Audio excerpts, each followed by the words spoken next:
This is the top master cylinder from the 59. This was the one that when we were in the shop trying to get this installed and bled, we had a problem.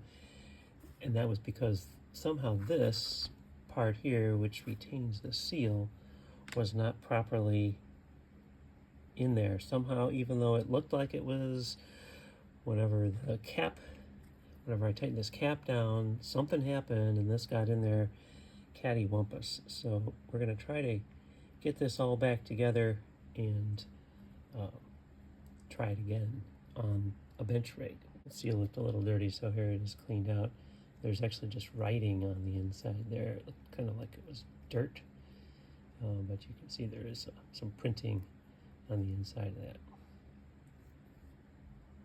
Using some of this red grease again for assembly. So getting it all over the rubber seal here before the piston goes back into the cylinder there. All right, so here goes the metal seal here, and then the actual oil seal, which goes like that. Okay, that looks so far so good. Shove it up through here a little bit, and then here is the seal holder, and that goes down here. Okay, so appears that it's in there correctly. Okay, so that's engaged in the seal. All right, and then really it's just the spring and the cap. Here's the first test of the master cylinder connected to this contraption that I have that will actuate it here on the bench before we get it into the car. So I've got the master cylinder bled. There's no air in here. You see here's the feed from the jar into the master cylinder. Here's the output line that basically just goes up here and stops. So there's a plug in the end there, and whenever you compress the master cylinder, you're going to just basically just pressurize this line. Really shouldn't move at all. That's what we're expecting to see. All right, here we go. And okay, I'm compressing it, and absolutely no force really. So we're not really getting any compression force. I can feel it pushing against me a little bit, but there's really nothing. I'm not developing any pressure to speak of in the high side line. You can just see a few little tiny bubbles here. What they're doing is we're just flowing right back up into the jar, and nothing's really happening. So I'm, creating a little bit of pressure, but boy, that certainly is not working the way it's supposed to work. Just the fluid in the jar as I compress. You can see it actually blowing out the intake. There it goes. So this is definitely not sealing. You can see a piece of red grease come out through there. Now we're going to try to figure out what was going on in here. So we're going to take this end cap off. Okay, here we go. Let's see what we got in here. Okay. Let's spring out. Oh, and this comes out with it too. Okay. That should have been right in there. Ooh.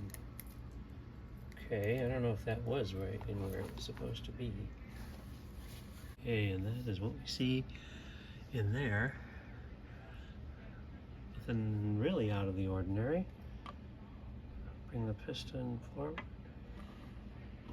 And now there's really nothing to push it back, but there you can See it. All right, so now the piston's out. You can reach in here and should be able to grab that seal. A little bit more brake fluid drained out. Boy, there's nothing obvious with the seal as to why that wouldn't be sealing. And then the backup plate here is in there too, just where it's supposed to be. But for some reason, this master cylinder does not seem to want to generate pressure, or at least not very much. Okay, I think I found the problem. You see that? I think that at one point this got cut when that spreader got installed, possibly in the wrong spot.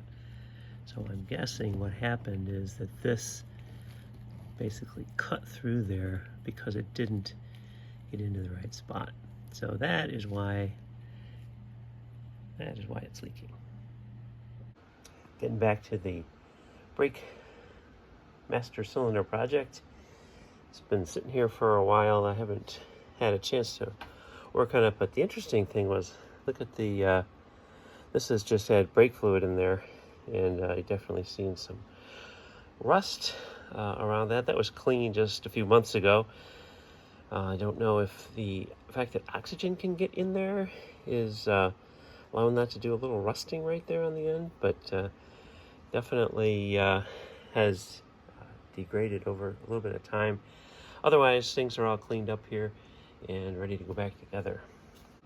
So I ended up using the camera here on the end of this to go down in here and make sure that as I was screwing that piece in, that the metal spacer was actually in the right place. And the first time I did it, it actually wasn't, and I had to pull it back apart and ended up assembling it like this, where the bottom plug goes in first with that spacer and the seal all together, and then putting it together this way. Then the piston will come down in here.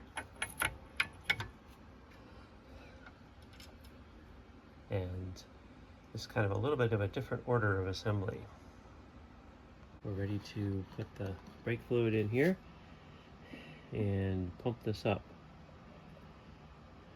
There goes the brake fluid. And right now this is open, so as I pump this, not much is really happening. To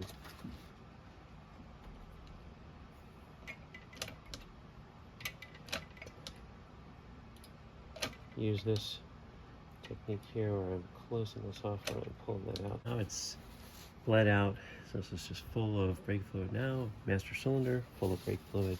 See there, when I go to pull this handle, it's just solid. There's just no, I'm just trying to compress the brake fluid and it's just solid, like a rock. So that verifies that the seal inside the master cylinder is good, and we've also bled the system. So feeling really good about that. I pulled the master cylinder out of this jig and we put it in the 1959 Silver Cloud and it works great.